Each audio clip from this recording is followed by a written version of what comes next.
है। और मोदी जी आए, योगी जी आए, इंसानियत की जीत होनी चाहिए। जाएंगे मोदी जी। अच्छा, और बिल्कुल 400 पार ही जाएंगे और कोई नहीं है जो इस देश को संभाल सके। मोदी जी ऐसे हैं जो जिन्होंने किया है। डिजिटल इंडिया, रोडें बनी है, आयुष्मान योजना, यूजुअल योजना, घर शौचालय, टोटी और मकान। ये देश चलाने के लिए एक मजबूत व्यक्तित्व, देश को एकजुट रखे, वो मोदी जी, उनका कोई विकल्प नहीं है। नमस्कार दोस्तों, मेरा नाम है विकास कुमार। आप देखना शुरू कर चुके हैं द लोक सभा। इस वक्त हम चांदनी चौक में मौजूद हैं। जानने आए हैं जनता की राय कि जनता क्या सोच रही है। 2024 का माहौल किस ओर जा रहा है, क्योंकि नेताओं के बयानबाजी तो आने शुरू हो चुके हैं। कोई कह रहे हैं कि 400 पार, तो कोई कह रहे हैं कि 250 के नीचे ही रोका जाएगा। देखते हैं जनता क्या सोचती है, जनता के मन में क्या चल रहा है। क्या जनता पिछले कुछ सालों में देश में विकास देखी है या फिर नहीं देखी है, ये जनता से ही पूछेंगे। और 2024 में प्रधानमंत्री की कुर्सी पर कौन बैठने वाला है, ये भी जनता ही अपने मतदान के जरिए तय करती है। तो इसकी राय भी हम जनता से ही ले लेंगे। क्या नाम है सर आपका? मैं श्री हरिदास और के रहने वाले हैं? श्री धाम वृंदावन से हूँ, भजन गायक हूँ। और आज इस लाल किले के सामने से सभी भाइयों को मैं ईद की बहुत बहुत मुबारक, दिल से मुबारकबाद देता हूँ। और यहाँ इंसानियत की बात होनी चाहिए।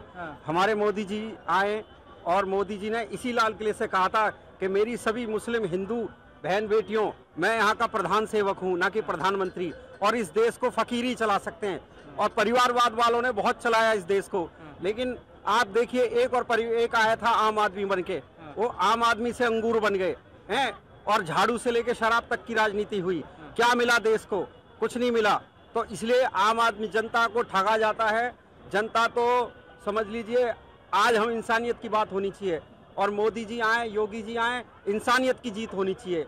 और जहाँ तक सिर्फ हमारा एक ही प्रधानमंत्री है जो हम सबको एक प्रेम के संबंध में, एक न्याय के संबंध में पिरो सकता है।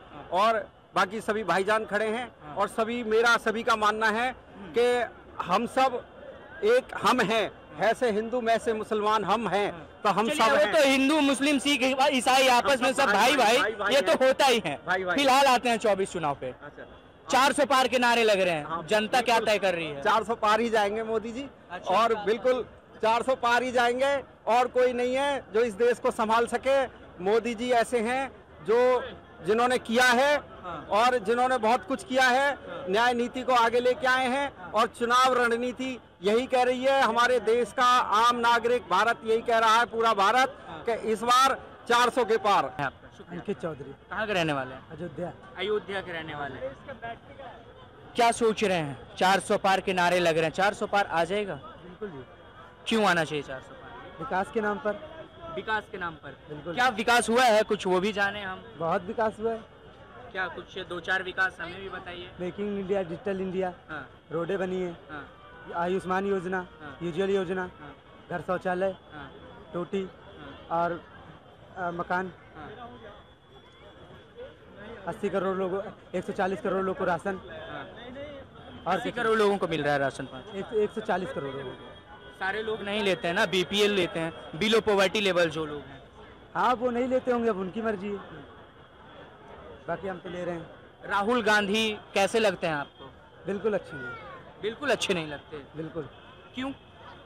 जब वो ऐसी ऐसी बातें करते हैं तो फिर क्या बताइए, उनको कैसे लेकर आया जाए, ये बताइए। क्या कैसी कैसी बातें करते हैं, कुछ हम भी जाने ना। अभी देख लीजिए, अभी जो उनका बयान आया है, क्या आप खुद ही देख रहे हैं कि बताइए, जो मिडिल क्लास लोग हैं उनके ऊपर जीएसटी बढ़ाएंगे। हाँ, उन्हीं का पैसा नहीं, टैक्स बढ़ाएंगे, उन्हीं का पैसा घुमाकर हमारी महिलाओं को देंगे। बताइए, ये बात कहाँ तक सही है? 400 पार हो जा रहा है आपके? बिल्कुल जी। आर सिंह। कहाँ के रहने वाले? बिहार के रहने वाले। क्या लग रहा है, 400 पार के नारे लग रहे हैं, क्या होने वाला है? 400 पार सर टारगेट है, लेकिन पहले से ज़्यादा सीट है। बिहार में हम देख रहे हैं 40 में 37 सीट बिहार में आ रहा है। 37 आ जाएगा बिहार में? किशनगंज, जहानाबाद, एक पूर्णिया थोड़ा सा है, सस्पेंस है।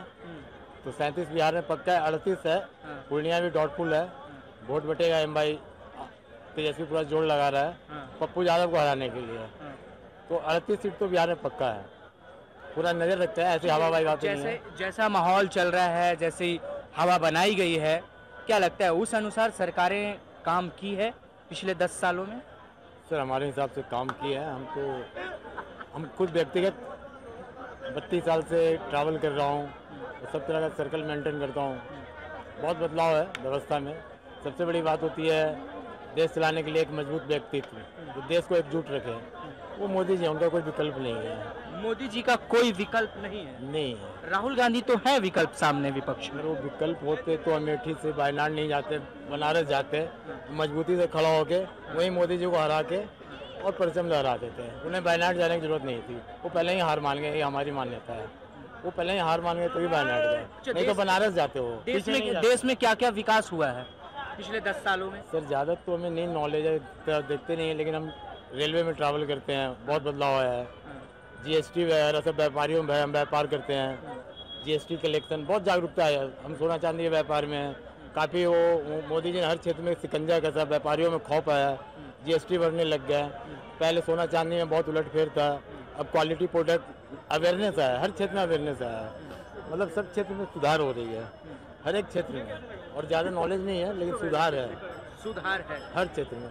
राहुल गांधी को जनता क्यों नहीं पसंद करती है? वो भी जुझारू नेता हैं, बार बार कोशिश कर रहे हैं, 3 बार से कोशिश कर रहे हैं।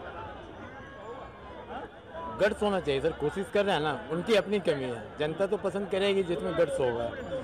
जनता का क्या है, जिसमें गट्स होगा जनता उसके साथ हो जाएगा। जो होशियार होगा, मजबूत होगा, राजतंत्र हो ना लोकतंत्र हो, राज वही करेगा। चाहे राजतंत्र हो ना लोकतंत्र हो, होशियार और मजबूत का खेल है। केजरीवाल उस टाइम आए, वो होशियारी मजबूती से अपनी बात रखें, आम जनमानस में घुस गए, जगह बना लिया। सारा खेल होशियारी मजबूती का राजनीति, और कुछ नहीं है। जो होशियार मजबूत हो राज करेगा, चाहे राहुल गांधी हो ना मोदी जी हो या कोई नया चेहरा आ जाए।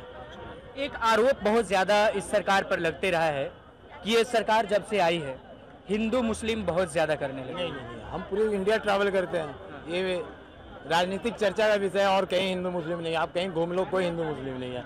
मेट्रो से हर जगह हमारे इलाके में मुसलमानों का कोई हिंदू मुस्लिम नहीं है। ये एक राजनीतिक चर्चा का विषय है और दोनों पक्ष नैरेटिव बनाता है, वोटों का ध्रुवीकरण करता है। कोई हिंदू मुस्लिम नहीं, गलत बात है। 101% प्रैक्टिकल बात, सुनी सुनाई नहीं, महसूस करने की बात है, समझने की बात। कोई हिंदू मुस्लिम नहीं है, ये राजनीतिक चर्चा में है और कहीं नहीं है। और कोई हिंदू मुस्लिम है ही नहीं। अच्छा, क्या भारत के मुसलमान भाजपा को वोट करते हैं? अब देख रहा हूँ कुछ लोगों का रुझान, तो जो बुद्धिजीवी हैं, महिलाओं में मोदी जी ने काम किया है, तो कुछ लोगों का रुझान शुरू हो चुका है। पहले किशनगंज में शाहनवाज हुसैन को वोट किया था, पहले ही किया था, तो करने लग गए हैं। करने लग गए हैं। बदला है, ट्रेंड बदल रहा है।